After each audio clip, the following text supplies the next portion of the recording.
The human race is on the brink of extinction following a nuclear war. Dangerous gangs and ape mutants roam the streets. A tyrannical race of genetic super beings are looking to recreate the world in their own image. And mankind's only hope of survival is to sexually assault a sleeping woman, film in some very dangerous shooting locations, and a chance encounter with a little person who knows everything about the plot, who these characters are, where they need to go, and how to get there. The f*** is this?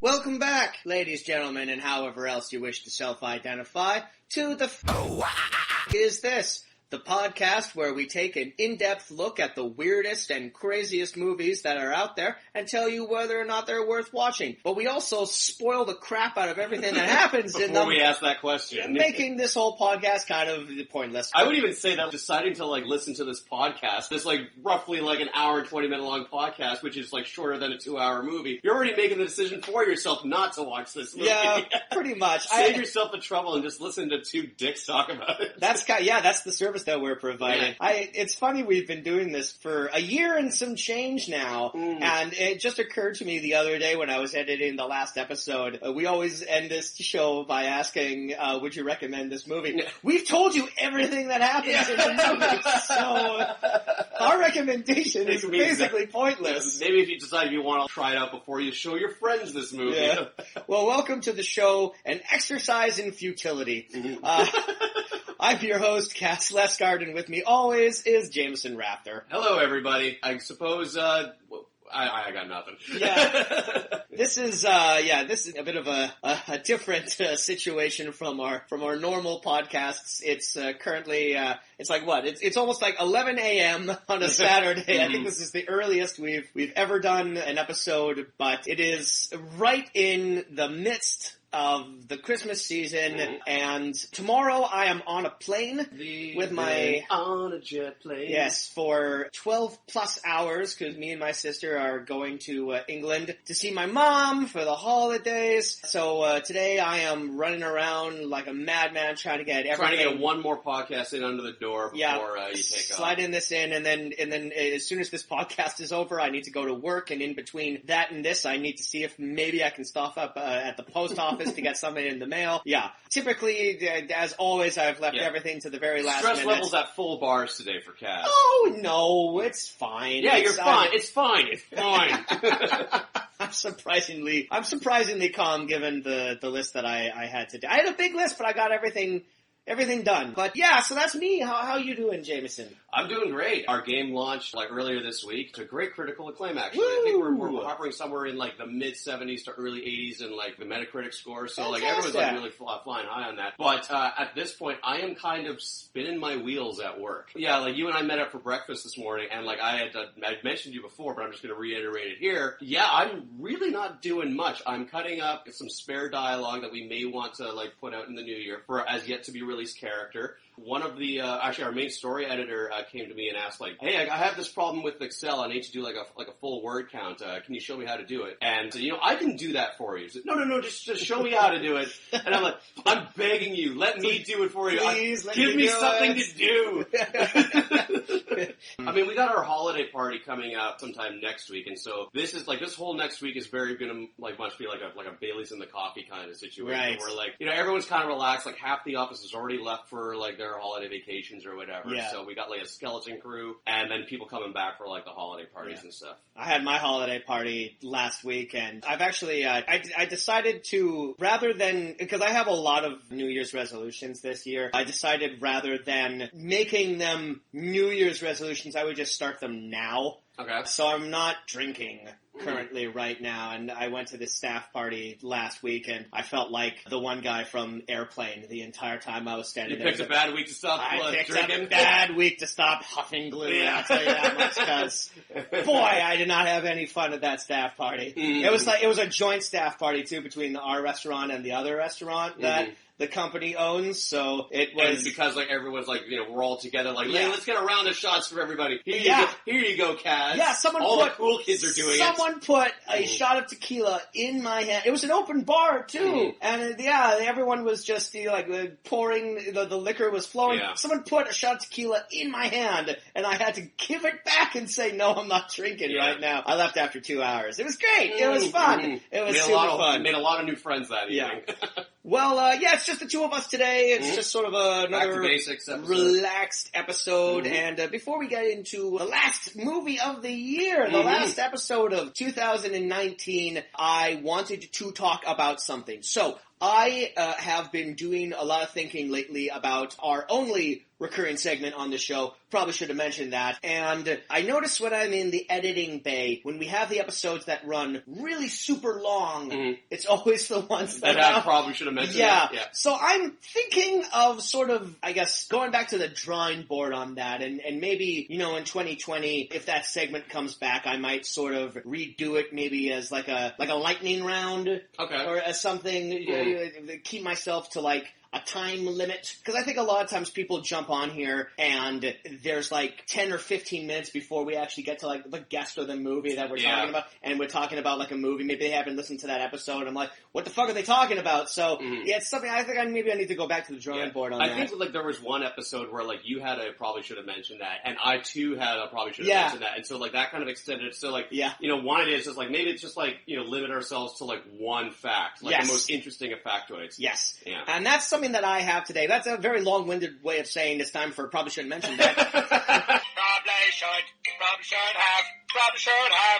should have mentioned that, Yeah, but there is one thing, I'll keep it to like lightning rounds in the future, but when I get like a really juicy nugget of something, like my favorite probably should have mentioned that is still BJ Bo Davis and the whole laser mission fiasco. The BJ Bo Davis conspiracy theory that tied into the life of Brittany Murphy. Like, holy shit. That was my favorite, and that was I was telling my buddies the other day, like, you want to know what I learned about, because we've all seen Laser Mission. Yeah. Like, you know what I learned about the director of Laser Mission lately? And they were just blown away. Yeah. So, last episode, I mentioned Patty Hearst. Yeah. Was one of the executive producers of Pottersville.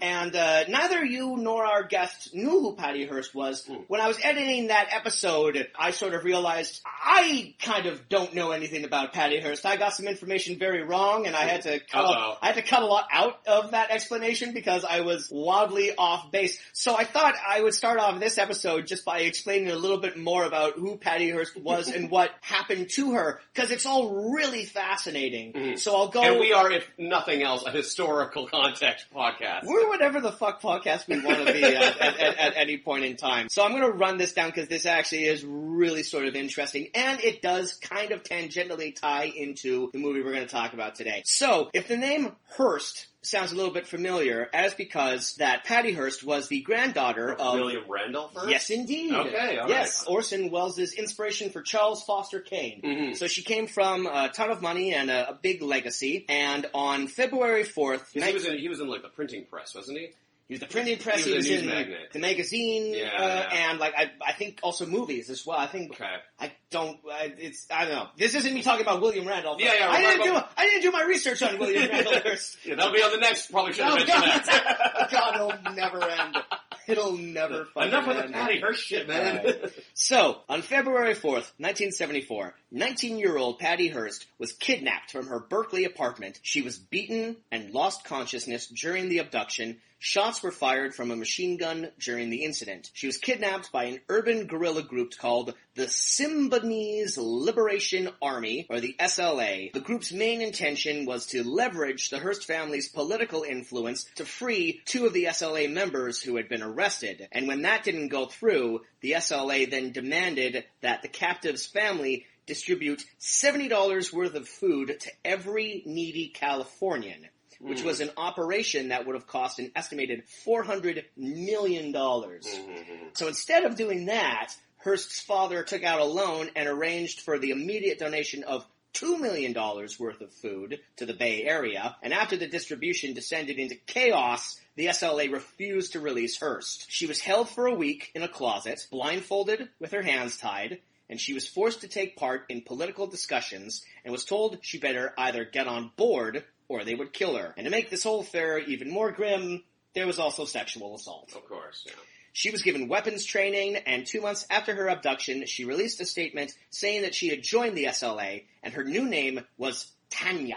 Mm-hmm. Or Tania. I'm not really sure. Sure, okay. On April 15th, 1974, Hearst was recorded on surveillance video wielding an M1 carbine while robbing the Sunset District branch of the Hibernia Bank, during which 2 men were shot and wounded. After this, she was labeled as a common criminal by the Attorney General, and speculation began as to whether she was a willing participant or whether she was coerced into doing so. On May 16, 1974, Hearst and another man, following a failed robbery, hijacked 2 cars and abducted the owners. On May 17th, police raided and killed 6 members of the SLA, and Hearst was thought to be dead when she in fact escaped and spent 2 weeks dressed as a hobo hiding out in a San Francisco flophouse. Hearst continued to work with the surviving SLA members, making improvised explosive devices meant to kill 2 cops, both of which failed. Jesus. And she was the getaway driver for a robbery in which one of the SLA members shot and killed Myrna Opsahl, who was making a deposit,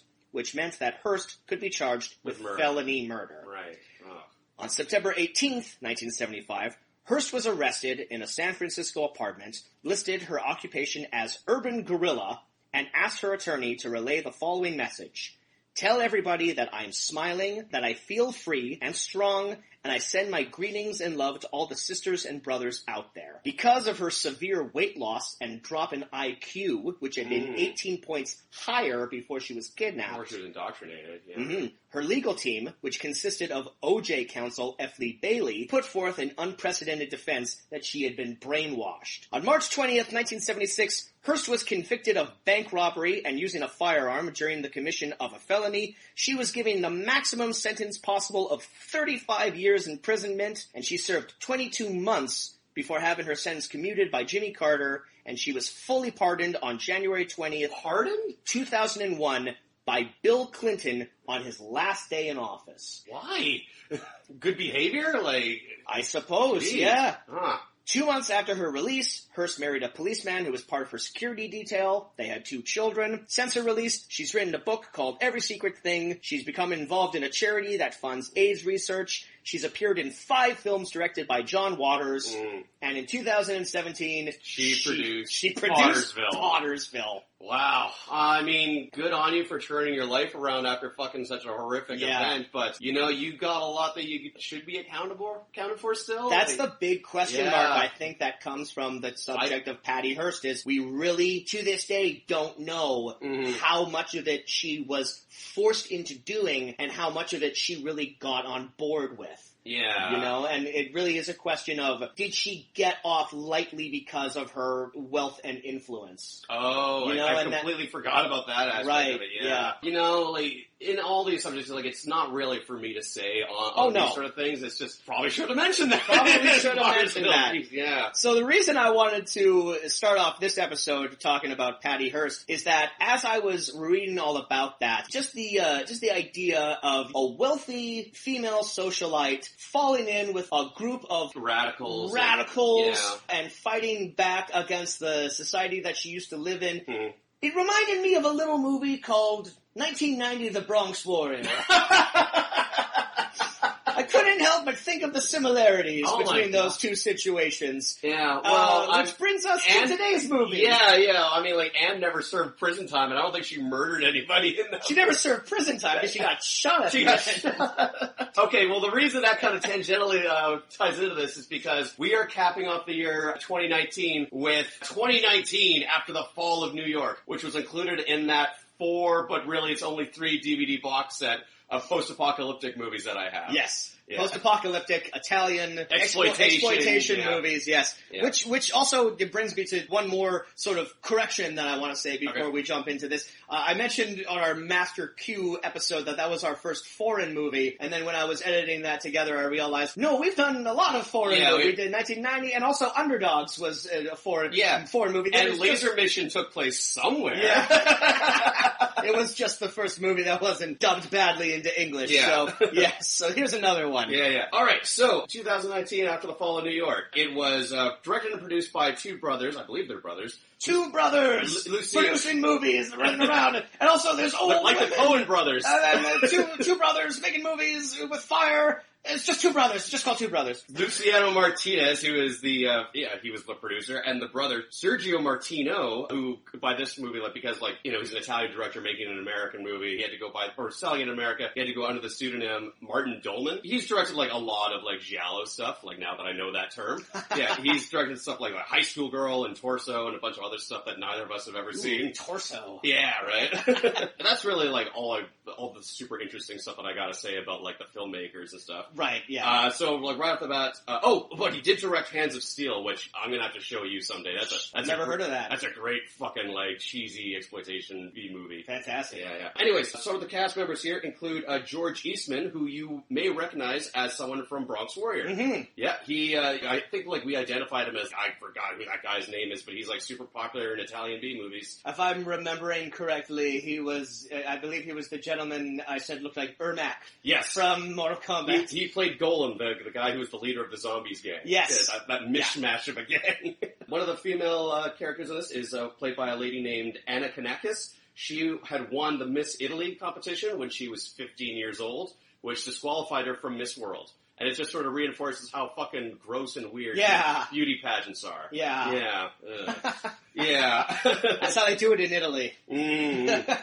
Sure you want to fucking say that? No, I think that's just how gross and weird beauty pageants are in general.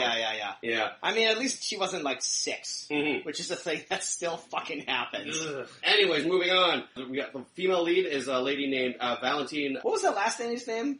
What was the name of the lady you just mentioned? Anna Kanakis. Anna Kanakis. Yeah. I just like saying that's just fun to say. Yeah. Yeah, it just kind of flows off the tongue. Yeah. Anna Kanakis. That's like a vocal warm up. Yeah. Anna Kanakis. Lion face, lemon face, lion face, lemon face. All right, moving on. We have Valentine Marie Movier. My chicken scratch. How many names does this lady have? No, this is a different lady. Oh, okay. She's a French actress. She was in the French original of Three Men and a Baby. Oh, yeah. Yeah. There's a lot of 80s and 90s comedies that are all based on rip-offs of obscure French movies, yeah. In my research, and really I just watched one video on a retrospective of this, I found out that Home Alone was a remake of a French movie. Yeah. You know what else is a remake of a French movie? Probably something else. True Lies. Yeah. A little small French independent comedy that James Cameron saw that I guess was just about a guy who is a secret agent but it doesn't tell his wife. Yeah. And then he said I can do this, but I'll call Arnold and put all the explosions in it. Yeah. Miss the point of the movie entirely. Yeah.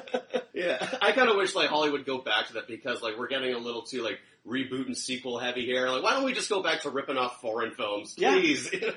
No one's seen them. Yeah, right. And lastly, probably the most interesting person to bring up here is the film's lead. This is the first movie he's ever starred in. His name is Michael Sopkiv. What's his real name? No, that's... it is? Oh, okay. He's an American actor. But this dude is fascinating. Before he got into acting, he was a merchant sailor who sailed yachts around the Florida Keys, rather. He was busted by the DEA for shipping marijuana. He served a year of his 2-year sentence in prison before he was pardoned on parole, with the condition of he'd have to find steady work, so he went into acting. Why do we keep doing movies that have actual criminals involved in the production? I know. This is our third one in a row. Yeah. He took acting classes and he moved to Italy, and then he took acting classes in prison. I don't know where he did, but I like the idea, the implication that he fled the country. He made bail and then he fled the country to take up acting in Italy. But yeah, he starred in 4 movies in Italy, this being the first one. He also later co-starred again with that Valentine lady in another Italian movie called Devilfish, which was a Jaws ripoff. God, add Devilfish to the list. Yeah, absolutely. Oh, and he's one of those guys who, like, you know, after his career fizzled out, he was just walking around some American city, wandered into a video store, and a very enthusiastic video store clerk recognized him and, like, talked in depth about his career. Take one guess on who that video clerk was. Oh, Tarantino? Yeah, absolutely. Yeah, absolutely. Oh, cool. Yeah, I like it. Yeah, so, like, if he's okay in Quentin's book. But Quentin never put him in a movie. No.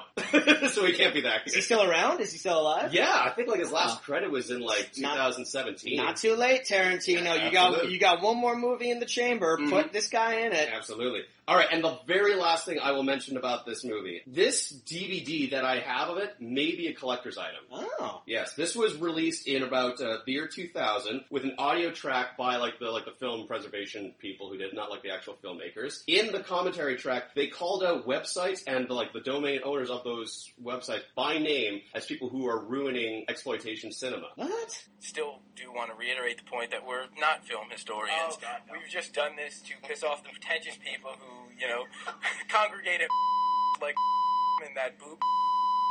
And these are the people that are ruining, you know, the industry. We're no longer watching it for the films. It's for the collectability. And, you know, there's no appreciation anymore. Yeah, something to the effect of they're in it just to shit on these movies, just to, like, poke fun at the movies, and not, like, appreciate the art and the artistry and, like, the passion that goes into making these sort of things. So, like what we do. Exactly what we do. So, what happened was, like, they recalled all these DVDs, and, like, they put it out under, like, a new name. I think they did that in, like, 2011. I bought this box set in 2008. Ah. So, this could be worth a little something. Interesting. Exactly. Okay. Like, how much, though? Oh, I don't know. Like, name your price, collectors. Like, Get- make me an offer. So it's like limited edition. Get the version of this movie where we talk shit about one particular group of people. I know, right? That's gotta be like the most niche collector's item. Well, I mean, the box set itself cost me like what, $20 back in the day. So like, right? You know, like name me something north of that. So what do you think of this box art here, Kaz? First impression, it looks like a Sega Genesis game. Mm-hmm. Like almost exact, like down to like the grid background. I believe that's meant to. It looks like a flamethrower, but it's shooting a laser, and it also has a scope on it. Why does a flamethrower need a scope? Is my first question. It's kind of a direct weapon. Yeah, you don't really need to aim it, is the issue. Damn good point. Yeah, this looks great. This looks cheesy as fuck. You know, looking back on the year 2019, it wasn't exactly this. Oh yeah, exactly, yeah. I can only imagine that this is an in-depth documentary to look back on the year that was. Mm-hmm. You know, we'll just be taking notes about it, like, oh yeah, that happened, and oh yeah, the fall of New York. Yeah, Baby Yoda and everything. Baby Yoda. Oh, please tell me Baby Yoda is in this movie. All right, cool. All right, should we just go right into it? Let's get to it. Fantastic. All right, we're gonna go see what happens after the fall of New York, and we'll catch you after this. Stay tuned.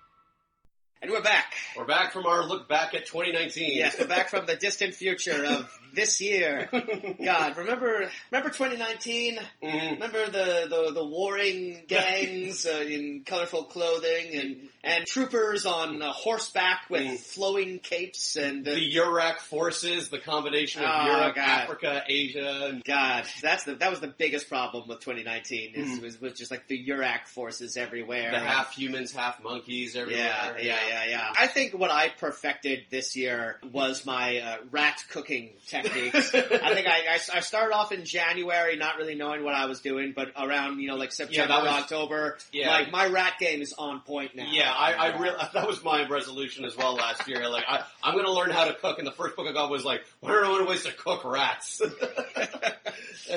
Well, that was nuts. Yeah. It seems to be a theme with these post-apocalyptic Italian movies. Italian flicks, yeah. I will say this was like a better made movie than Bronx Warrior.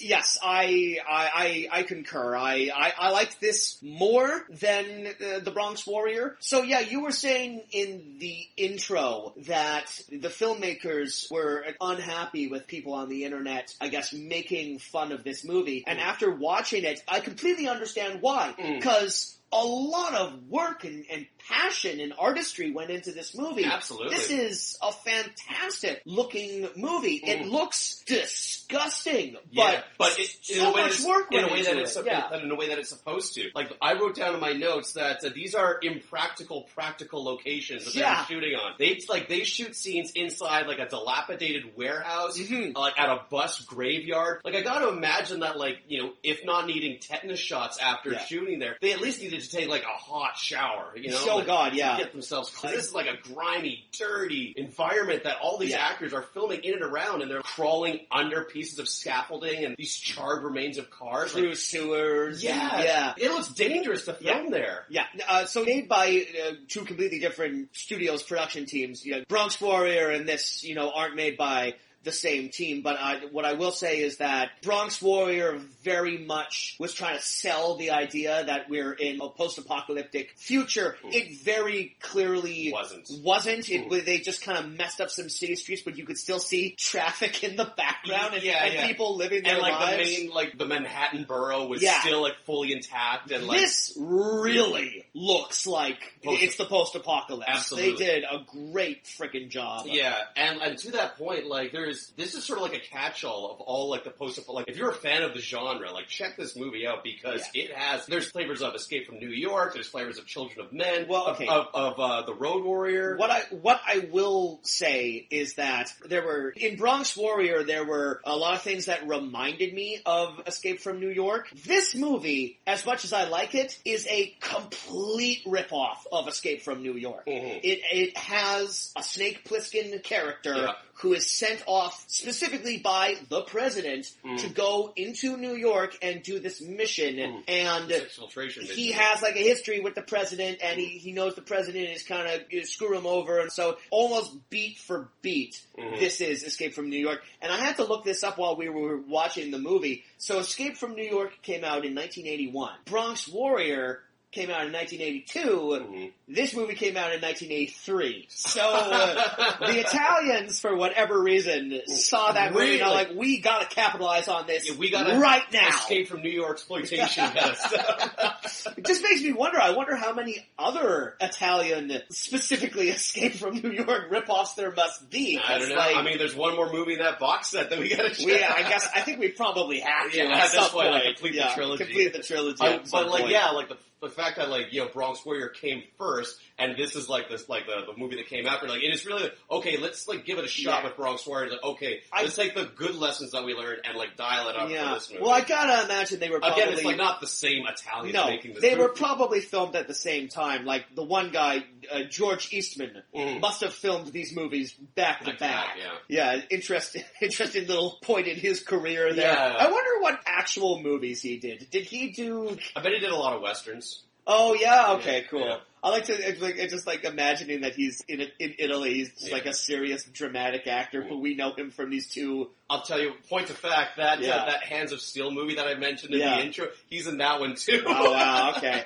We gotta check that out at some point. Yeah. Okay, so 2019, after the fall of New York, what's our plot here, Dan? So, like, after the Urac Confederacy, or whatever the hell they want to call themselves, is essentially like America's enemies banding together, like, right? Like, it's Europe, it's Asia, it's Africa, like, it's not North America. It's everywhere else in the world kind of bands together, and they try to take over the world. There's like a barely mentioned They do take over the world, it seems like, Well, like, apparently there was like some kind of war between like cyborgs and shit, and they ended the war with a nuclear bomb or something, or a nuclear holocaust. Yes. Yeah. They do explain it in the opening narration, which is here. Since the nuclear holocaust, 20 years have passed. The leader of the Urac monarchy, the powerful Euro-Afro-Asian unity who pressed the fatal button, claims to have won the conflict. But planet Earth has been reduced to a garbage-strewn radioactive desert, inhabited by humans devoid of all hope for a future. Radiation could not have been worse. A few deformed creatures developed in the immediate post-war period. Then, nothing. For nearly 15 years now, not one human child has been born.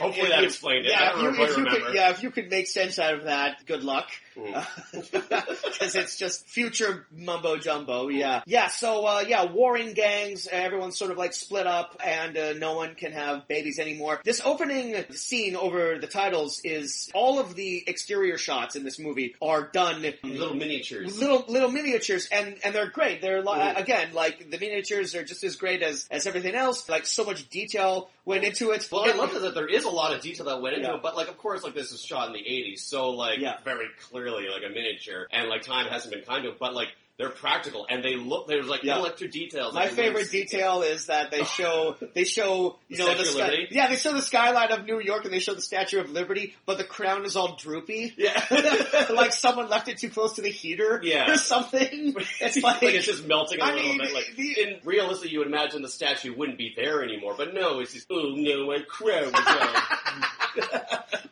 I like it because the implication there is that it's gotten so hot that the Statue of Liberty is literally melting. If it's that hot, human beings would all be dead. We'd all be dead if it was that hot to melt the fucking Statue of Liberty. But I like the little almost every time you see an exterior of New York, it's a miniature. It's funny. I didn't expect it to be reminded of this movie, but I saw this the other day. It's out in theaters right now. Beautiful Day in the Neighborhood. Oh yeah, with Tom Hanks, which is a great movie. Oh my god, I hope that was a good movie. It made me feel so hopeful for people, and I'm the most cynical person on the planet, so that's like a huge recommendation. But you're talking about like the line of make believe, where like there's like little tiny villages. Yeah, but what's great? So something that's amazing in that, we're getting off track, but I just want to mention this. Something that they do in that movie that I love is, every time there's an exterior shot in that movie, it's a miniature like the land of make believe. So like the character who like interviews Mr. Rogers has to keep going from Pittsburgh to New York. Every time he goes on a plane, it's a little. It's not a trolley. It's just like going across a map. It's charming as fuck. I love that fucking movie. Yeah. Yeah, like our opening scene is that huge like standoff between like one of the gangs and the Urak forces. Yeah. What the fuck is up with these movies and flamethrowers around horses? Yeah. This movie starts the way the Bronx Warriors ended. 30 years later, and that fight's still going on. With horses and flamethrowers. Good lord. Yeah. And so we got like the Urak forces who got big flowing billowy capes and flammable capes, I imagine. And helmets. How do you describe these helmets that they're wearing? Like a barbecue grill? Like a medieval knight, sort of. Yeah. Mixed with like a toaster oven grill. And they're hunting down, I guess, just homeless people. Yeah. Really. Like, where they're just trying to weed out forces and kill even more people, because there's not enough dead people around. Then we meet our main character, Parsifal, in the middle of some Mad Max demolition derby. Who looks like Chris Hemsworth. Yeah, a little bit of Chris Hemsworth, a little bit of Kurt Russell for Snake Plissken. I guess, that's probably why he got hired, is because he looked like Kurt Russell. Yeah. So like we just see that he's a badass. He wins his demolition derby. Let's talk about this destruction derby that he's in. So we see him like his armored Mad Max car, one-on-one. My question was, it was him versus another car, but that car had like 4 other people in it. Like they had they had like a rear gunner, and they had like did they have a rear gunner? Yeah, it kind of seemed like one guy was driving and the other 3 were just in his the buddies car on the road trip. And it's like, if you're in a destruction derby, why would you weigh down your car with more useless people? I'm pretty sure there was like a part where like the guy was in the back with like a Gatling gun. I don't know. There were other people in the demolition derby, so maybe I'm thinking of something else. But yes, at the very end, it came down to him versus the car that had like the extra people in it. And I think he ditches his car when it like becomes like incapacitated, and then he like just fist fights them, and he rolls on the hood and kicks them awkwardly. And I like this moment because his car goes careening over a ledge and explodes in a giant fireball. And obviously this is the hero of the movie, so we know he didn't die in a fiery explosion, but, we see the car go over and it explodes, and we see the other 2 guys looking over the corner, and then he just appears from off camera, it's like, and it's like, okay, how the fuck did he get there? Teleportation. There's no no way he could have gotten to where he was. Yeah, in the time that we saw. And then He was pinned under his car. He's just immediately doing flips and shit and kicking people in the face. Yeah. I love the ringmaster of this with demolition his derby. half top hat, Half bowler hat? Yeah. That was fucking His crazy. weird Texan accent or whatever the hell that was. And so, Parsifal's prize for winning the demolition derby. That he gets from the robot. Oh my god, this robot clown! To the victor, long life and happiness. To the victor, long life and happiness. To the victor, long life and happiness. I love, so much... And everyone just like stands around that robot like, yeah, this is perfectly normal, this is what's supposed to happen. Yeah, so there's this robot clown, a cyborg clown, that's attached to a television screen. It's an actor doing the robot. Yeah! Okay, look, here's the thing, they established that there are cyborgs in this movie that look exactly like people. That's fine, that's in big budget, good sci-fi movies as well. That I have no problem with that. They took so much care and detail to design, the weapons and the costumes in this movie. They clearly had a budget. This terrifying robot clown with an eyeball on his creature, head. this should have been a shitty practical effect, but they just get a guy and put him in clown makeup and make him do the robot. And like everything else in this world is like very gritty and grimy and disgusting. And here's this like bright, vibrant clown dancing around. Yeah. Every time we meet a new gang, we're sure that there's like this rich, vibrant history behind them, but we never find out anything about it. I would have loved to have found out about this circus gang in the middle of the desert that runs demolition derbies for. So Parsifal's prize is for like winning is like a sex slave or something. Yes. Yeah, he gets a woman who is hilarious. I love some of your favorite lines in the movie came from this woman. That thing back there was a cyborg, half man, half robot. I knew one once. I didn't know what he was until I had made love with him. I know the creep who built him. You're too much, Master, and you're going to make great love. So he gets a slave and then the tuna can lids, which are licenses to kill. Yeah, and they're practically currency. Yeah, even though they never come back. Yeah, it's just really, he shoots these two guys and then he drops the tin can lids on them. It's just like, yeah, these were my license to kill. He shoots because he rides off with his woman now, who is now his property, and who seems pretty thrilled to be his property. Yeah, she seems into it. And then he comes across guys who are leaking green ooze, Nickelodeon slime from the mouth, shoots them, says they drank radioactive water. They would water. have been dead anyway. And then he throws his licenses to kill on them. And then he gives her one. And he lets the woman go. Yeah, it's just like, you won your freedom or and whatever. Neither of those things come back or work into the plot ever again. So it's kind of like, well, that was a bit of a detour. Yeah. Lots of those. Yeah. Lots of those. Anyway, so a ship from the new Pan American Confederacy, which is held up, it flies by string. It comes by and it shoots them with like a stun laser. Take them to Alaska, where the president of the new America. We don't find out until much later that that's the president, unless they addressed him as the president, and I didn't get it earlier. I also love how, I guess, the president of, not the world, Pan America, has like a bunch of badges and medals on his coat, but the coat is just a regular raincoat. Yeah. With like a string. I noticed at the end, like, that there's a hood on the back of that coat. It's a regular windbreaker that they decided to put some stars on it. Let's briefly talk about the costumes in this movie. The costumes are fucking amazing. They're oh my god, all over so the much. place. Like, I love Parsifal's leather jacket. His with chainmail sleeves. But chainmail sleeves. Yeah. Just chainmail sleeves. Ineffective chainmail sleeves, I might point out, because later on, someone stabs him in the arm, and he's like, god, my arm's incapacitated. It's all like, well, then that chainmail is fucking bullshit. Yeah. And that's the exact reason why you get that there. Yeah, but like that's the staple of like the genre. Like you would either like make your shit out of like whatever kind of pieces bits that you found, or it was like this super outdated stuff, like an old general's jacket, or like just an old leather duster. You know, that's it fits the aesthetic of post-apocalyptica. Okay, so he talks to the president, and the president sends him on a mission to find the last fertile woman who who is held by like some scientist Yes. in New York somewhere. who we know for reasons. Yeah. It's just like, how did people find out about the last fertile woman? How do like the opposite faction know about the last fertile woman?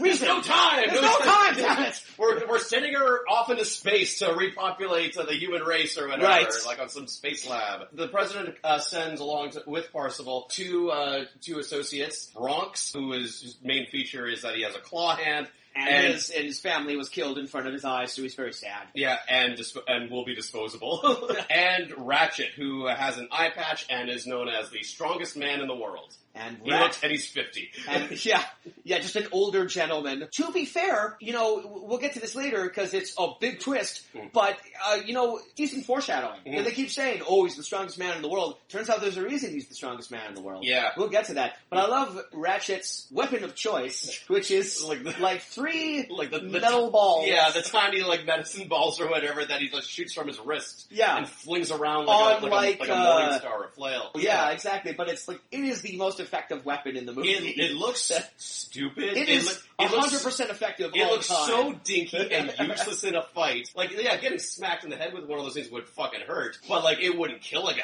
Yeah. And in this case, like, yeah, it does. It kills several people. Oh, It's the man. most effective weapon in the movie. I love the weapons in this movie. The bad guys have their crossbow guns that aren't technically crossbows. Yeah. Sometimes they have that. Sometimes they have like these big silver dildo-looking guns with like scopes on them and stuff. And they fire lasers that shoot green stun lasers. Yeah, that paralyze you for like maybe 10 seconds. Well, depending on the situation. Depending on if you're if you're a man or a woman. If you're a man, it'll stun you for like 10 seconds. If you're a woman, like because they stun Parzival in the desert, and they say he'll be out for a few hours, and when he wakes up, he's in Alaska. Yeah. So who knows where the fuck he was? Yeah. That took him no time to get to Alaska. But then later on, they're trying to escape into the sewer, and two people get shot by the stun guns, and they are fine seconds later. So I guess the dosage wasn't turned up. Yeah, they said it's a stun, not really stun. Like, you had it on low. Yeah. You moron.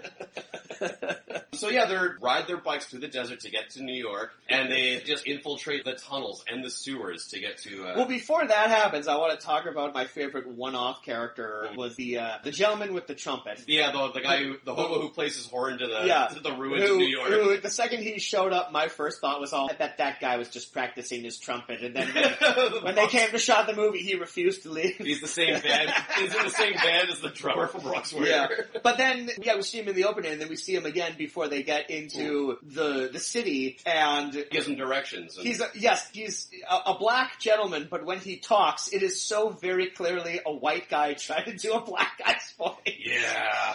You want to get into Manhattan? You crazy. You better take my advice, man, and look at it from here. We don't want your advice. Just answer the question. The only road worthwhile is the one past the URAC headquarters.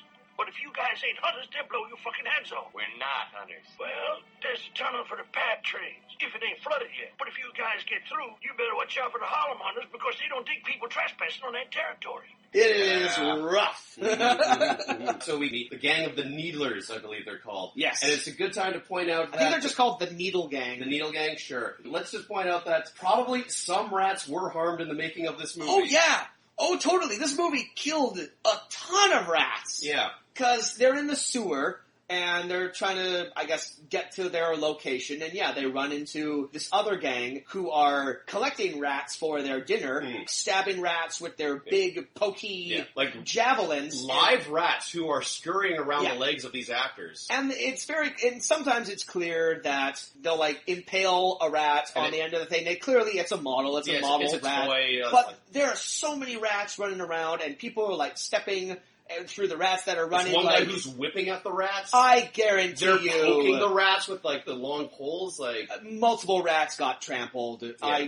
Anywhere from 10 to 20 rats definitely died on the set of this movie. I don't think it was 1983. Yeah. I definitely don't think people were concerned. There's a lot of safety and ethical violations in this movie. You could not make 2019 in 2019. Lots of people got sick. Yeah, I guarantee for sure. Well, if you made 2019 in 2019, it wouldn't look like this movie. It would have a high quality sheen on it, where it's like you look at like a post-apocalyptic movie now, like maybe one of like the newer Terminators, and you see people in, you know, the apocalypse huddled together for warmth and everything like that, but like it's so clear that they just came out of the catering van. And this movie looked gross. Yeah, the area behind them in like a modern movie would be clearly green screened, you know, like they wouldn't be like on location in these dangerous, dilapidated parts of town where like a fire was just put out. Multiple people cut themselves on rusty nails on this movie and had to get immediate tetanus shots. Yeah, without a doubt. Yeah. So within this needle gang, we have gross dudes with like open sores on their faces, and we got bald chicks and with like boils and like sores on the side of them and like all scarred all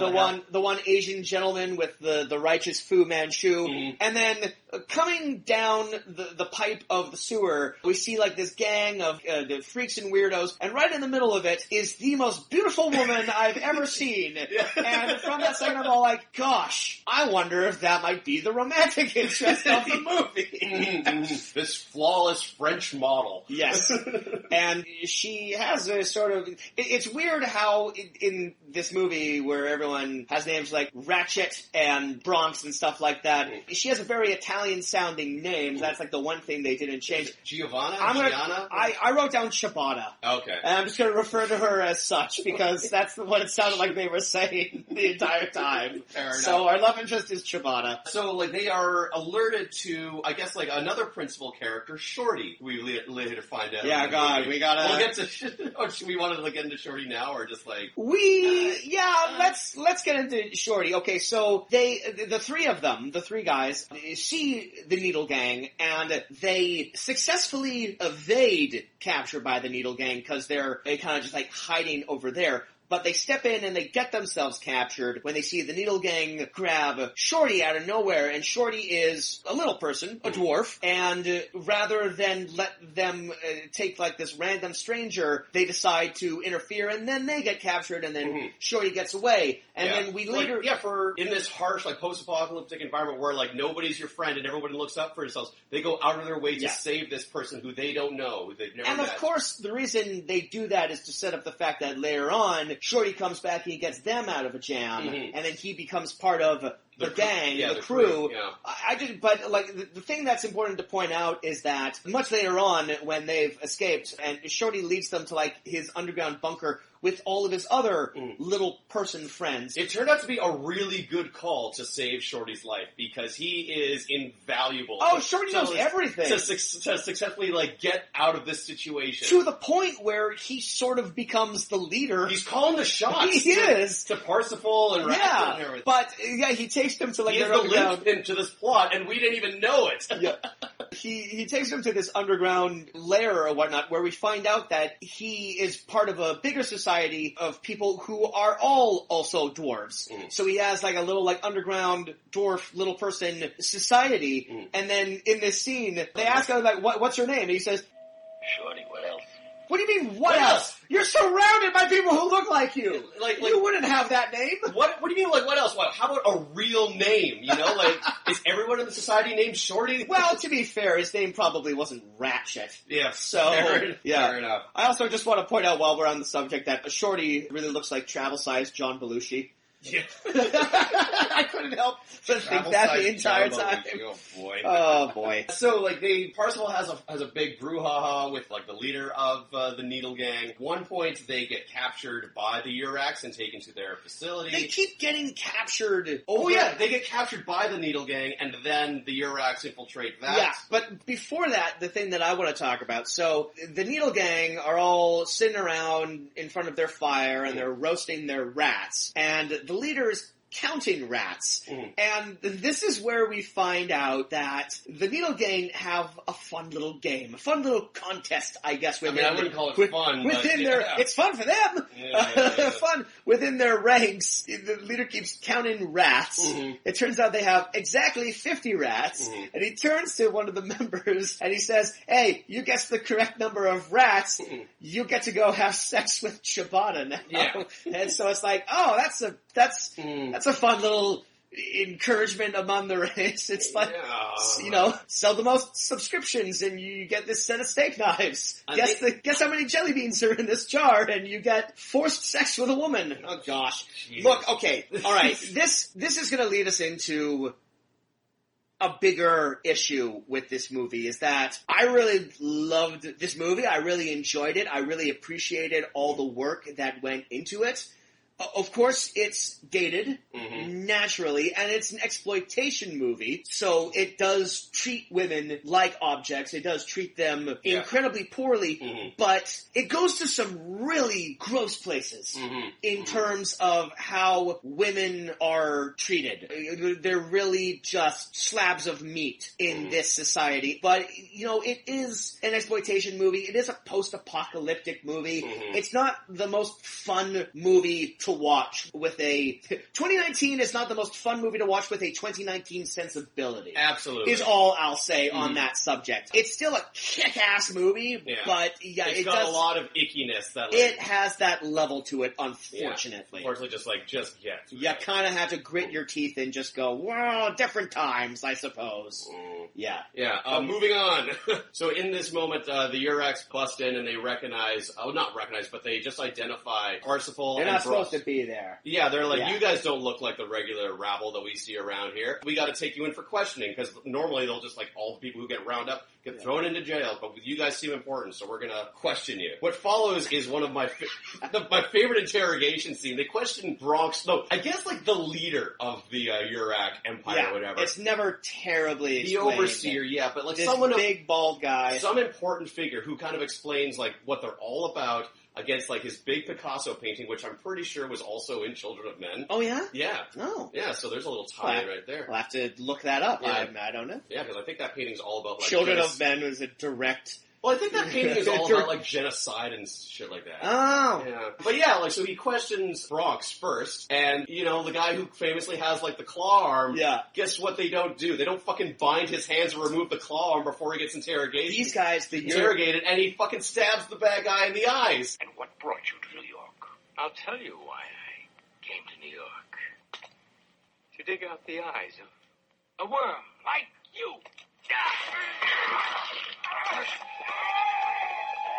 And really, the bad guy's gone for most of the movie. And really telegraphs it, too.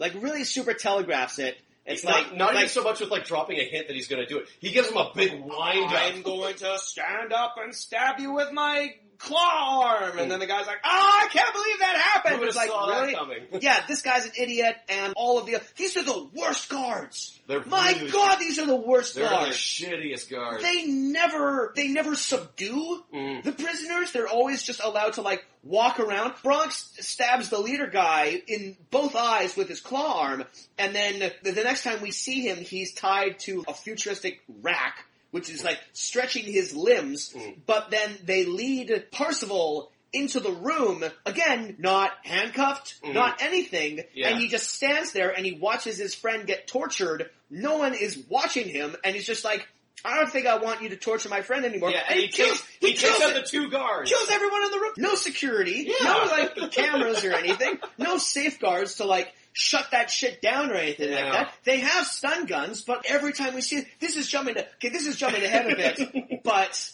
I also want to mention this thing. So, like, later on, the group, the motley crew, are going to one central location, which we'll talk about later. But and they get caught in a net. Yes, they get caught in a net by what I can only describe as a vampire acrobat. A vampire acrobat. And then while they're trapped in the net, the Uraks come in and they're like, they're the people we're looking for, and they cut them out of the net, and then they immediately turn on the Uraks and kill all of them. They were in a fucking net! Your job was done for you! Yeah.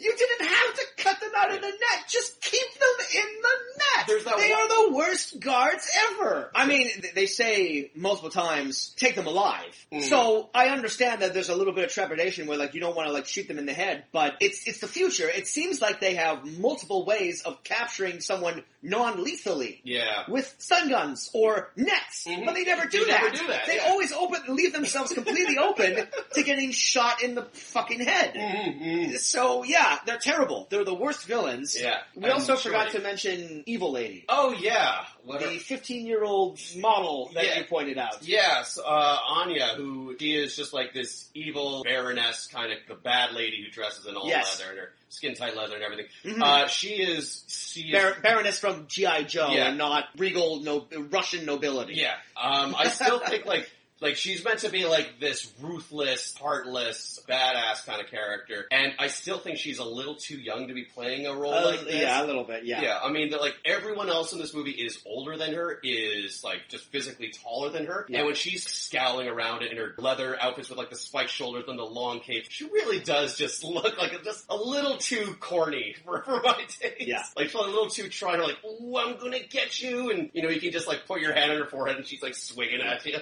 If they did an American remake of this movie, she would be played by Mila Kunis. Yeah, or Ariana Grande. Yeah, someone who's... Some short lady. Someone who tries to command authority, but as soon as they talk, it's all like, oh no. Yeah. Oh no. Sorry. I can't take you seriously. I'm not listening to you, little kid.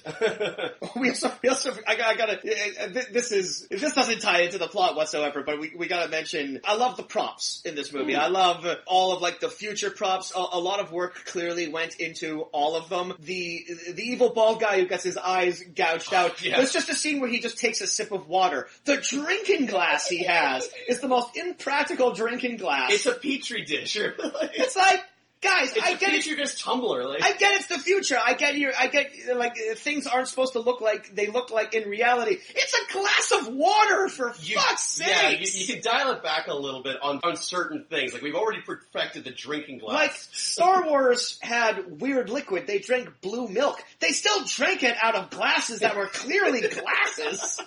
That wasn't different. They had to well, that's the Urax plan, man. They got to remake everything. Everything's got to go. We got to start from scratch. The next game is really cool, so we got to talk about that. Yeah. So Shorty leads them to Shorty. Yes. Why exactly do they go to that theater? I have no idea, but they're just walking around and they're trying to find the only fertile woman. Yeah, because Shorty knows where she is. Yeah, and then they end up backstage at a community theater because there's like flats of like David Bowie's head, like Starry Skies. Yeah, and then there's also just a big neon Bowie on the wall. Yeah. So here is like where they get attacked by the circus vampire. The Urax come across them, but then they get killed by the monkey gang. I guess is what they're called. Yeah. I don't think they have a proper name, but for all intents and purposes. Yeah. You know, like, as I said, like, this movie, like, borrows a lot from Escape from New York, The Road Warrior, Children of Men. It also borrows quite a bit from Planet of the Apes in this respect. In the sense that, the monkey gang shows up, led by Big Ape, who's played by George Eastman, our carryover from Bronx Warrior. And the reason that they're called the monkey gang, and the reason he's called Big Ape, is that they're all kind of monkey men. Somewhat monkey men. Some are more monkey men than others. Yes. They're inconsistent monkey men. Yeah. Like, Big Ape is just a hairy dude with really hairy hands. Yeah. And then other people are sort of like half monkeys. Some of them are clearly monkeys. Are full-on Planet of the Apes monkeys. Like, it looks like they literally borrowed the makeup from Planet of the Apes. And then some others are just like dudes in Mozart wigs trying to fit in. There's just one dude with an Amadeus wig on. And it's like, you can't take a black actor, put him in an Amadeus wig, and call him a monkey. No, that is not right. That is bad. You don't do that. I just think they take all comers. But again, we instantly get into icky territory because they make friends with the monkey gang. They sit around a campfire, and Big Ape turns over to, seemingly at random, one of his fellow monkey men and says, hey, go have unwilling sex with the beautiful girl. And then Parzival has to step in and kicks his ass. Kicks him in the balls. Yeah, that's true. Yeah. And then this was a weird setup that I thought was going to go one way and then didn't, because that monkey man runs away, and my assumption was that he was going to lead the Urax back to them. Yeah. But then he just he's just back in the next scene. Okay, so what happens is he kicks Monkey Man in the balls, and then Parzival and Shibata go off to have consensual sex. Yeah, because all that attempted rape really got her... Really put her in the mood. Yeah, really got her They go and they have sex on a mattress literally 5 steps away from the fire. But, you know, this movie. beggars can't be choosers, I suppose. And then immediately after they're done, you know, making love... Big Ape freaks out! Yeah! Like, for seemingly no reason. Because, like, everyone knows that no women can get pregnant anymore, and that, like, really ticks off Big Ape because he says, like, he's super virile. Super virile, yeah. And then, like, when he sees that Parzival did hook up with her, he's like, hey, you promised that she couldn't get pregnant. Yeah, but why did he make that assumption? I don't know. I think because... I don't fucking know. Because Nutkick Monkey came back...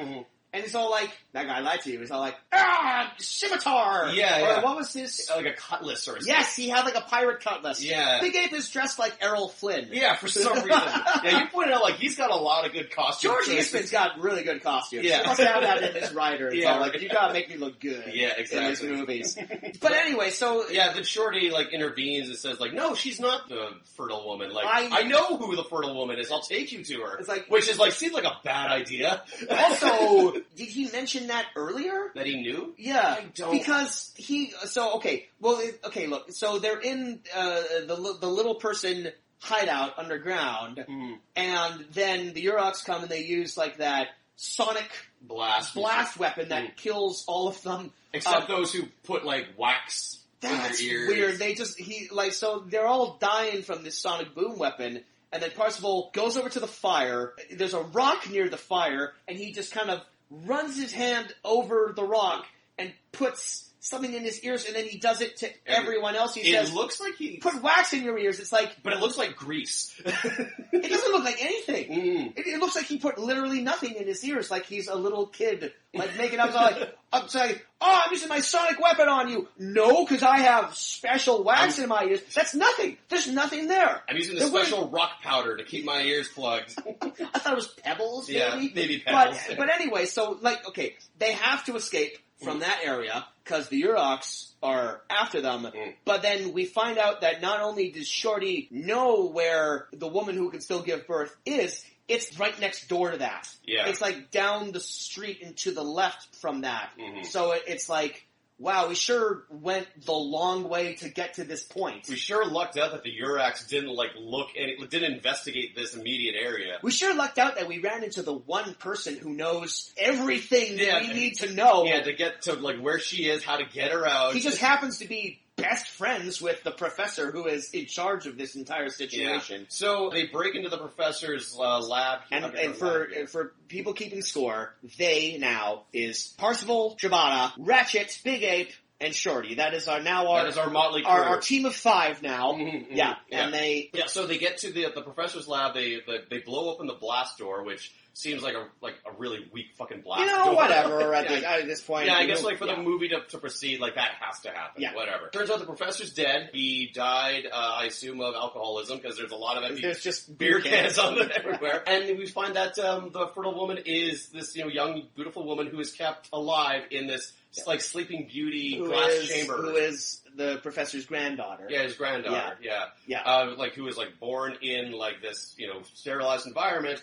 But she leaves this place and is exposed to the atmosphere. She will become infertile. So she has to be kept in this this chamber. She is literally a piece of meat. She has never known anything. They make the claim that she has been, I guess, in hibernation since very young, and they've specifically kept her on ice, I guess, to save her eggs, which sucks for her. I guess again. Post-apocalyptic society, you want to bring people back to the thing, I guess, you have to make hard decisions like that. I mean, they could have, she could have just donated her eggs. I suppose.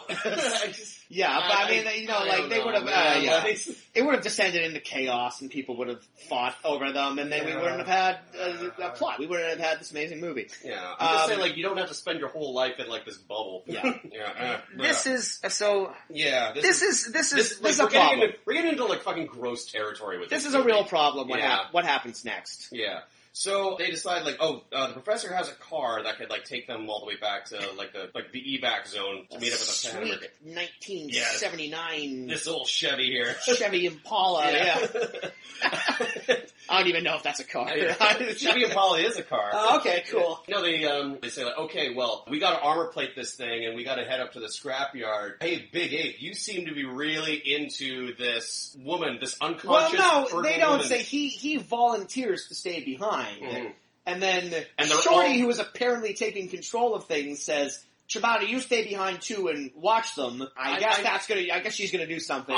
My thinking is, like, if the Uraks are still, like, even if you could trust Big Ape in, like, this kind of situation, which you clearly can't, because, like, earlier today he tried to kill Parsifal over, like, over access to a fertile woman.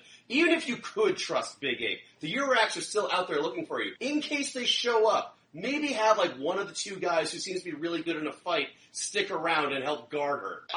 It's tough. Yeah. So two things happen here. Shorty, Ratchet, and Parsifal go off and they go to get scrap material where, unfortunately, Shorty heroically sacrifices himself. He creates a diversion. He's the big fucking hero of this movie. Yeah, he really is. His death is really funny, though. Yes. It continued a trend that I noticed happened a little earlier, a couple times in this movie. A theme of this movie is people getting impaled on things that don't look like lethal. You can get impaled on. Yeah. They don't have, like, sharp edges. They're always getting impaled on sort of roundish surfaces. And so, Shorty sort of leads the Uraks off into one area and is all like, I'll tell you where they are. And then instead of telling them where they are, calls them all bastards, and then he flings himself on something, and then he impales himself. But, like, it's funny because it doesn't look sharp. So, like, realistically what would happen was he would just be all like, screw you bastards! And then he would just bruise his ribs really badly. He would get poked in the... Just, fuck you guys! Ow! Ow! Oh. Ah! Oh, God, that hurts! Oh! I will say, like, in a modern 2019 movie, like, his sacrifice would involve him, like, taking out a couple of those guys. I thought he was going to take out them, but no, he just kind of inconvenienced them. Yeah, for they're like, moment. okay, well... But back at the lab. Mm-hmm. This is where... I mean, you can hear, like, the trepidation in our voice. Okay, look, all I'll say is you don't see anything. Mm-hmm. But what happens is, Big Ape is left behind with the girl and with Chibata. And almost instantly, he smacks Chibata on the back of the head. Like, knocks her out. And then he sort of, like, the second he sees, like, the sleeping girl, he's instantly in love, enamored with her. And he sort of, like, peels back her protective shield or whatever, and he leans in and he says, "You're gonna make me immortal. You'll carry on my seed." And he gives her like a little kiss on the cheek. And then when Parsifal and Ratchet come back without Shorty, Chibata's up again, and no one's saying anything, but everyone kind of knows what happened. And then we sort of find out that Parsifal basically knew this was going to happen. He wagered that Big Ape would do that. Yeah. And, like, what is the reasoning behind that? His entire mission is to get this woman to a safe zone so they can extract and freeze her eggs. I think so, yeah.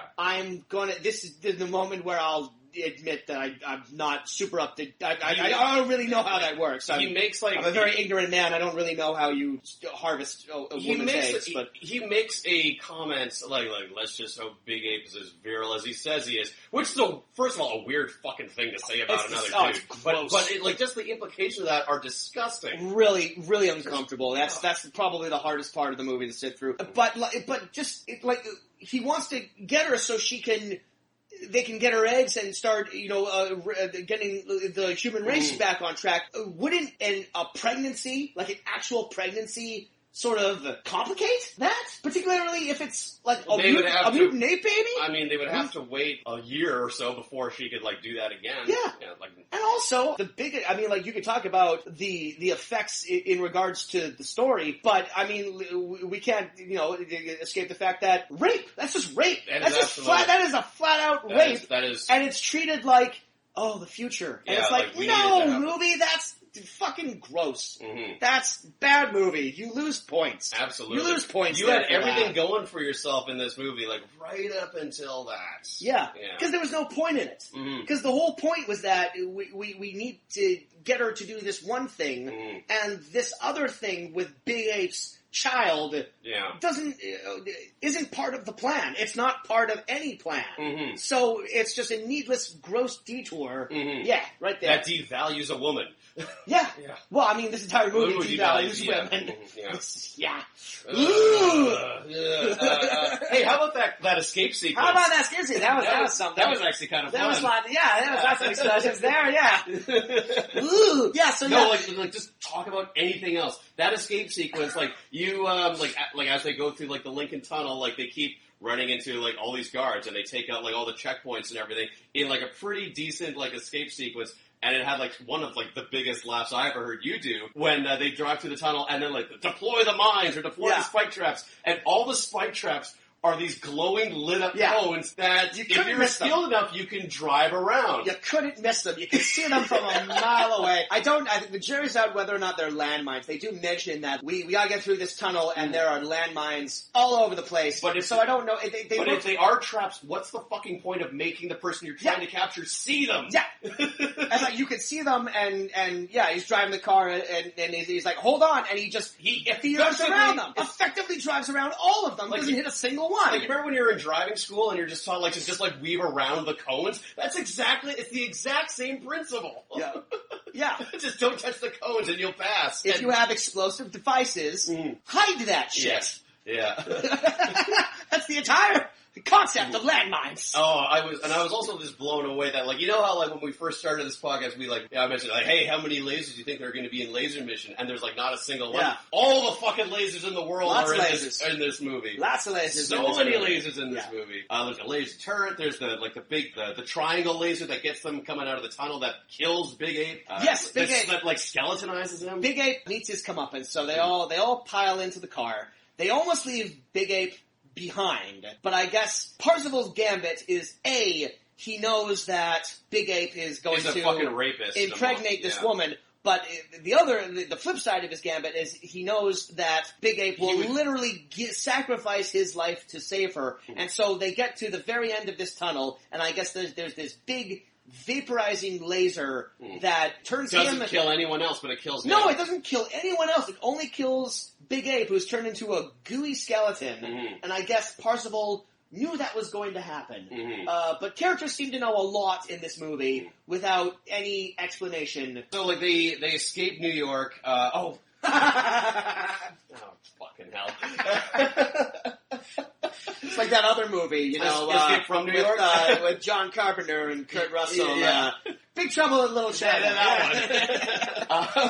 So, yeah, I was going to say they escape New York again. They do. They get to the desert. We're like close to the evac spot, and Parzival like stops the car and like, hey Ratchet, there's something I realized. There's something I got to call you out on. Back when we were like getting attacked by that sonic blast, like you were a little delayed in your reaction, and I think I know why. You're a cyborg, Ratchet. That was something we were meant to catch on to. I wouldn't know. I mean, the fact that he was a cyborg. So I was very confused by this because it's eventually revealed that the president sent him along because he wanted Parzival to get the girl, but he didn't trust Parzival. So he brought a cyborg along. Yeah, and then the cyborg was going to kill Parzival at the end. So. But I was because that's not explained until a little later, so I was a little confused. I thought, are all cyborgs just murderous, evil, or do they... Are cyborgs again? Because there was that barely mentioned subplot where cyborgs were were kind of somewhat responsible for helping destroy the world and why the Urax came to power to stop them or something. I don't fucking know. But Ratchet, who's been with them the entire movie, and seemed like a very loyal companion. Well, he didn't talk much. Didn't talk much. But loyal in the sense that he kept coming back and he kept saving their lives and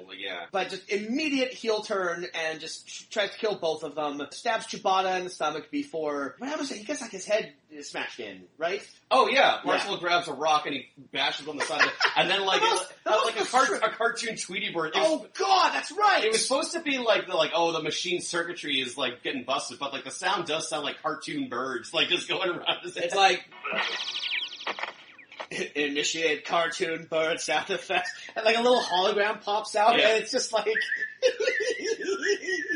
The sound effects are wild in this movie, too. Oh, yes. Every time they shoot a laser gun, it makes this noise that sounds like a lasso. Yeah. Or like a whip. Or something, where there's like someone like whipped like a copper pipe or something, and then they held out the microphone to it and like slowed it there's down. An echo. Yeah, there's Why does a laser have an echo? Like every fight scene that takes place in like an interior setting. So Parsifal is the only one surviving, and the sleeping girl. Yeah. And he's holding dying Shibata in his arms. She tells him, the only thing that they... Well, you know what? She says it so well, I'm just going to let her say it. Kiss me with love. Mm-hmm. Life is love, Jameson. That was the message of this entire movie. Absolutely. In this horrible, grim, apocalyptic future where women are constantly raped. Life is love. That's the main takeaway. Jesus Christ, what would have been like a better like death line for her? Something that Parsifal says to her earlier in the movie. If love had any meaning in this world, you'd be the one I'd love. I'm legitimately going to try that. Hell, that's a damn good line. That's a line. I mean, it isn't. No. But like you can imagine seeing it like brooding at the side of a bar talking to a pretty girl and like. Yeah, if I find someone who's as much of a misanthrope as I am, I'm gonna try that on them. Yeah, just jaded by the world. Yeah. You're on your like fifth cigarette of the day, and double whiskey. I don't even smoke, but this cigarette just appeared in my hand. And so yeah, he goes back to the Pan America. I keep wanting to say Pan Am, like the airline. He goes back to there and says, "Here, President, here's the girl," and the president gives him his seat on the This is ship. weird too. Okay, so yeah, so Parsifal is like roped into this mission, and the president says at the beginning of the movie is that if you do this, we'll get you a seat on, I guess, Elon Musk's rocket to.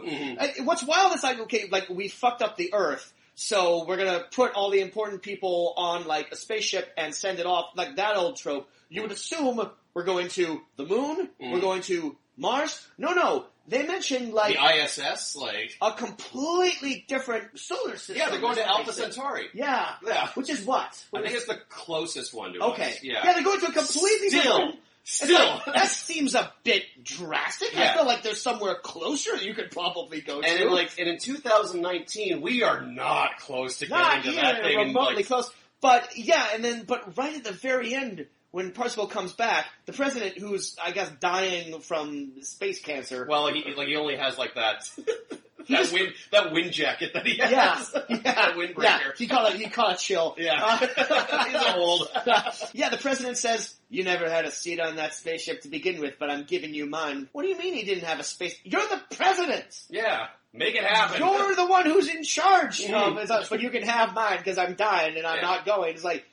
And as we find... like complicated? Alright, well, why not? Sure. Actually, as we found out, like when the ship's taking off, like, there are no seats on that plane. Like, everyone's standing around as, like, the whole thing that takes off. They're metaphorical seats. I suppose, It's all like, only. There's only a certain number of seats. Really, because it seemed like there was a lot of excess room. Mm-hmm. Yeah. They're all just standing up in, like, a medical bay, and it's all like, okay, now we're going to, like, this other galaxy. Pretty sure you have to sit down. Yeah. Even in the future... You have to sit down if you're doing interplanetary space travel. You would hope so. The movie ends with the incubator girl, like, opening her eyes and seeing Parsifal looking down on her, looking all sweaty and dirty and creepy at her. Right. Yeah. I guess it ends on a hopeful note. Yeah. I suppose. Yeah. Yeah. Won't she be surprised when she gives birth to a weird monkey? To a weird monkey baby that she does not remember. Yeah. Holy fuck. God, the implications of this are fucking gross. Because, she's been on ice for so long, like, realistically, she should have, like, the mental capacity of maybe, like, a 7-year-old. Oh, I didn't even think about that. Yeah, and then she just wakes up and she's pregnant with a monkey baby. Gross movie. Oh, no. Gross movie. I recommend it, though. Oh, yeah. I was gonna, do you have anything else that you want to bring up? Yes, I do want, one of my favorite lines is when they're hanging out with the monkey gang, and he gets into the fight with the one rapist monkey. The monkey grabs Shibata, and he says, Take your hands off her. Oh, he almost said it. You were so close to saying it. He so almost said it. It's all like, why not? Exactly. You've already stolen the costumes from Planet of the Apes. You might as well steal the line. You already stolen, like, the premise from, like, Escape from New All York the other and ones. Children of Men. Like, Yeah. why the fuck not? Like, this is an exploitation film. You're Or borrowing like, from other or movies. hang a lampshade on it. It was all like, do like an Archer thing where like, take your hands off her, you. Oh. I had something for this. Yeah. Nothing's coming to me right now. Well, it's so funny that they had more class not to do that in 2019, and yet in Pottersville they aped 2 lines from Jaws. Well, you know. So the one thing I wanted to mention was Big Ape does happen to have one of the coolest kills in the movie. He has the coolest bunch of kills in the movie. Yeah. Where as they're driving away from the guards in like their armor-plated car or whatever, he tosses his cutlass, a scimitar, whatever kind of sword it was, and it flies through the air like a fucking boomerang. Like it's a fucking video game. And it decapitates like 9 people. And it's one of the coolest fucking deaths, executions like I had seen in any of these movies. Lots of great head trauma in this movie. Heads explode, heads are crushed. Yeah, they get hatchets to the face. Like 3 people are decapitated. Like someone gets shot in the back of the head and the face blows up. Yeah, Good gore in this movie. Very last thing I want to mention is, no joke, I would love to have a copy of this soundtrack. Because the music in this movie is fucking kick-ass. It's kind of all over the place. It is just very synth-heavy. Like, they also, stole directly the score from Escape from New York from everything else. Cause it's very synth-heavy. And I have to point out that the composer of this movie is a gentleman named Oliver Onions. Which I hope is not a pseudonym. I gotta look it up. I gotta look up who Oliver Onions is. Hold on. Probably just get a bunch of a children's author or something. How many of her onions do you want, Oliver? Yeah, Oliver Onions. All right, well, I know you just blurted it out, but Kaz, would you recommend this movie? Would you recommend 2019 After the Fall of New York? I absolutely would. People of Jameson and my persuasion who don't have to constantly deal with, the patriarchy and people just being shitty to you and treating you as less of a person, and that clearly shouldn't happen. And if you have, as long as you hold in your head that it has these super gross undertones, this movie is fucking awesome. This movie's fucking great. It has a lot of good stuff for it, and some very bad elements to it that any other movie would probably weigh it down. This movie also has incredible on location stunts, sequences. It looks like a fantastic movie. I think it has really good fight choreography. Yeah. Outside of the one first fight where he's rolling over hoods and everything, I think it has good cinematography for a fight. I could tell what was going on. The tension was right there. I think it went on at sort of an even keel, so it's a well-paced movie. Yeah. The soundtrack is awesome. Yeah. I think everyone in the movie is quite good. Yeah, it's just that one facet of the story that is just not cool. And it's tough because you are making a post-apocalyptic movie, and the concept of your movie is that society has broken down and that people are inherently just animals and they're breaking down to their basest instincts. So, people running around doing sexual assault, that's bound to happen. So just leave the room when those scenes happen. So this is a really, I guess not even a tentative recommendation, because I do recommend, I actually think this is a really damn good overlooked exploitive sci-fi fantasy action movie. This is really great. So I guess what I'm trying to say is not everyone will enjoy this movie because it may trigger, for very good reasons. Yeah, it may trigger some things that you don't want to think about. It's not the escapist piece of entertainment that I think everyone hopes that it is. But if you can get behind a grim and gritty grindhouse film, I think this is one of the best. Yeah. I think this is one of this is fantastic. And I totally agree that with the filmmakers, it's like, oh, all these people on the internet making fun of our movie. Because clearly a lot of work went into this movie, and I think it really shows. Because totally, check this out. Yeah, like me personally, like just like if I were to compare this to something like a Bronx Warrior, I think like I just like that a little. Why did you say that so sassy? Because like a Bronx Warrior. Because like. I kind of, even though this is a very beautiful looking movie, and it is like clearly the better of like the two movies, I kind of like the incompetent charm of Bronx Warrior just a little bit more. Sure. Yeah. There's a lot to like in Bronx Warrior as well. I also recommend that movie. Absolutely. Yeah. So like if I were to compare it to that, I would say like I just prefer Bronx Warrior just a little bit more for that factor. Interesting. But like, if I were to say, like if someone asked me like what's the better post-apocalyptic movie, clearly it's 2119. Yeah. Well said. Well said. I will just add on to this. Oliver Onions actually is a pseudonym for two people. Oh. Yes. Brothers, possibly. Guido De Angelis and Maurizio De Angelis. Ah. So there we go. Okay. Oliver Onions. I am going to go on Spotify right now, and I'm going to search Oliver Onions to see if he is on here. Oliver... Oh my God, they are on here! Oh, hell yeah. Oliver Onions. I don't know if it's the same 2018. Okay, it might not be. I don't think it's the same. I don't think it's the same people. It's not the same people. Maybe they're inspired by the collaborative music that they've made in this in this movie. All right. Well, that's it. That was 2019. That was 2019, and that was 2019 of... The fuck is this? We have been doing this podcast for an entire year and more so. We did our first 4 episodes in 2018, so we'll sort of lump that all together. Yeah, but we've got like something like 20 some episodes. This is 22. This is the 22nd episode that we've done. It's all thanks to like WrestleMania having 3 episodes and doing like 4 episodes of Halloween movies. Yeah.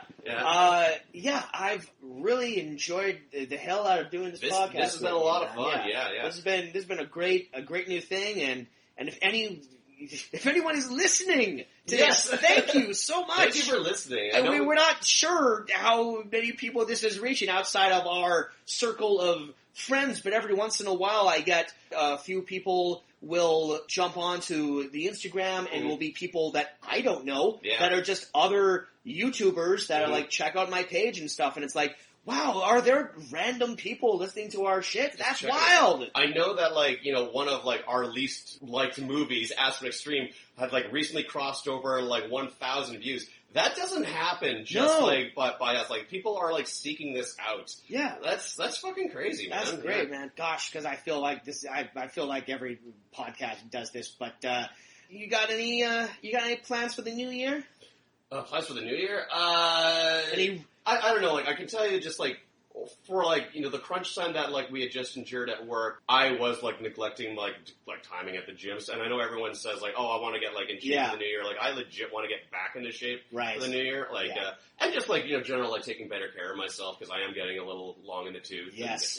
Yeah, but no, as far as, like, what I wanted to, like, I don't know, I'm gonna have, like, some extra vacation days coming my way, so, like, I may want to travel a bit more, like, go to Italy, and, like, see, like, the locations where they shot location scouting, go on the After the Fall of New York bus tour. Yeah, the walking tour of it, hosted by George Eastman.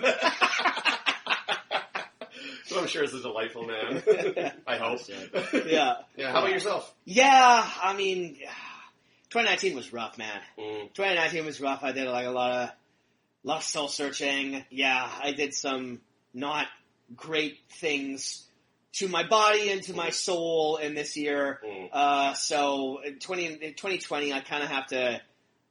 I kind of feel like I'm approaching 2020 with like a clean slate, which actually makes me feel weirdly hopeful because I really have to start again from the beginning. Yeah. I need to put my head down and start making some money and start making better life choices. And so 2020 is going to be a lot of work, but I'm weirdly optimistic about it. That's a good attitude to go into it with. Like that kind of change doesn't happen with like a feeling of like necessity. If you have like a mindset of just like hopefulness and I can do this and I want to do this. Right. It's the best way that it's going to get done. Yeah. Yeah. And, I mean, like, sometimes the new year rolls around and January will happen and all, like, it's not really like a fresh slate. It's just like another month. I think it's the end of the decade. Yeah. That's making me, and like I'm 34, and it's like, I don't know, I kind of feel like I need to grow the fuck up a little bit, You know what, like a lot of people say, like, oh, well, like I want to like use the New Year as an excuse to do that.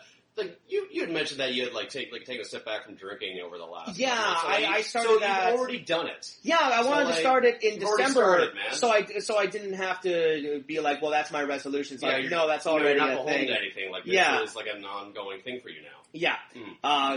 Of course, I've chosen to stop drinking right before the holidays. So like, I'm going to go. I know I'm going to go to my mom's house, and the wine is just going to start flowing freely, and I'm going to have to be all like, nah. Yeah, I'm abstaining. Stick to your principles. Yeah. Just to see how far I can go. Just to see how far I can go. There's a few years ago where I went an entire year without smoking any marijuana. I didn't think marijuana was like ruining my life or anything. I just wanted to see if I could go an entire year without doing any of it. Yeah.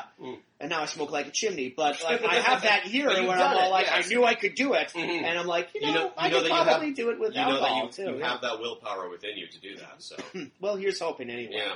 All right. Well, I'm wishing you the best, buddy. Oh, well, thanks. And same to you. Yeah. Same to you, sir. All right. Well, that's our show for this year. We'll see you in 2020. Yeah. And for hopefully another season of The Fuck Is This? Oh, I think we're going to keep doing this. I see no reason to stop doing this. I have so many movies on my list. I have so many guests. Yeah, we got guests. So many people that want to be on this. Yeah, I got people who are recommending movies to me that they want to bring on. Like this is fun. Let's keep. I see no reason to stop doing this anytime soon, man. Like, whether we got like frequent listeners or not, let's just fucking do it. Fantastic. All right. Well, we'll see you in 2020, everyone. Thanks very much. Bye, guys. We love you. Happy New Year, all.